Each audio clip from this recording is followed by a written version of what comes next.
রাধে রাধে। তো কি সব ভালো? তো ভালো তো থাকতেই হবে। তো যাই হোক, আজকে ভিডিওটা শুরু করছি এখান থেকেই, মানে আমার বাড়ির ছাদ থেকে। আর এখন আমি যাব বহরমপুর, যেখানে পৌষকালী মেলা চলছে বিষ্ণুপুরে। তো সেই উদ্দেশ্যে এখন বেরিয়ে পড়েছি। আর তোমরা অনেকেই জানো যে এখন বিভিন্ন জায়গাতে মেলা চলছিল। তো সেই মতো আমি সেদিন চলে গেছিলাম মেলায়, আর সেটা ছিল শেষ শনিবার, মানে পৌষ মাসের শেষ শনিবার।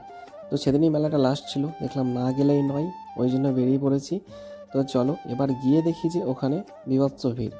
মানে বাইরে তো যা হবে হবে, ভেতরে গেলে বুঝতে পারবে যে কতটা ভিড় ছিল। এই যে এত ভিড়। আর এখানে কিনতে হবে একজন একটা ফুল, মানে আমার একটা ফুলদানি রয়েছে, তো ফুলটা নেওয়া হয়নি, তো সেদিন নিয়ে নেব। এই যে দেখতে পাচ্ছ কতটা ভিড়, মানে শেষ শনিবার ছিল বলে মানে কেউ বাকি ছিল না হয়তো যেতে। রীতিমতো সবাই গেছি দেখছি, ওটা অনেকের সাথে দেখা সাক্ষাৎও হয়েছিল। তো এতটা ভিড়ের মাঝে আমার এমনিতে অস্বস্তি লাগছিল, যে এত ভিড় ভালো লাগছিল না।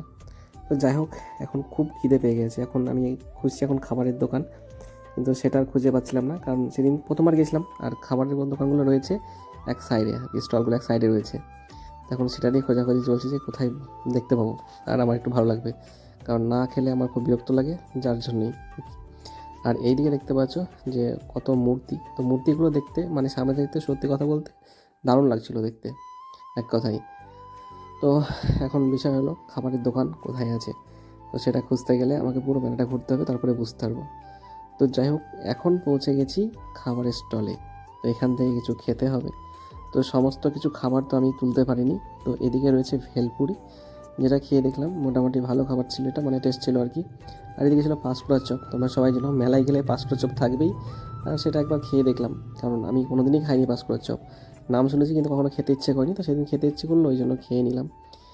তো এবার বিষয় হলো যে ঘোরাঘুরি তো অনেক হয়েছে, আর বিকেলে গিয়ে বাড়ি গিয়ে দোকানও খুলতে হবে। ওই জন্য দেখলাম যে আর বেশিক্ষণ থাকা যাবে না এখানে, এবার আমাকে বাড়ি পৌঁছতে হবে।